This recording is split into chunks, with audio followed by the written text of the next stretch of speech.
जब लोग आपको मूर्ख समझे लेकिन आप जानते हो कि आप समझदार है, फिर भी आप उन लोगों को अगर ये साबित करते हो कि आप समझदार है, तो ये असल में आपकी मूर्खता है।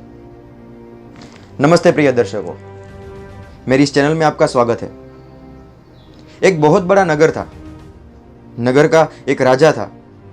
उस नगर में एक बहुत ही विद्वान ब्राह्मण रहता था।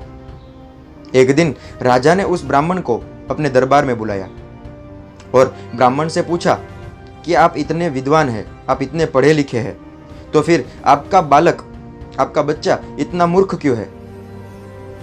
ब्राह्मण सोच में पड़ गया।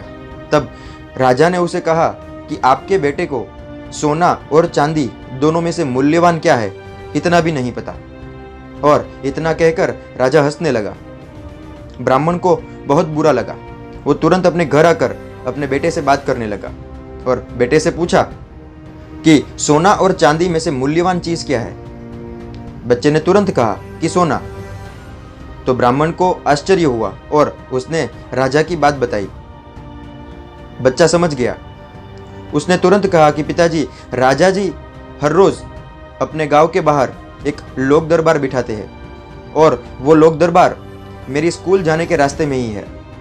जब भी मैं वहां से गुजरता हूँ, राजा मुझे अपने पास बुलाते हैं। एक हाथ में सोने का सिक्का और एक हाथ में चांदी का सिक्का रखकर मुझसे पूछते हैं कि दोनों में से जो मूल्यवान है वो ले लो।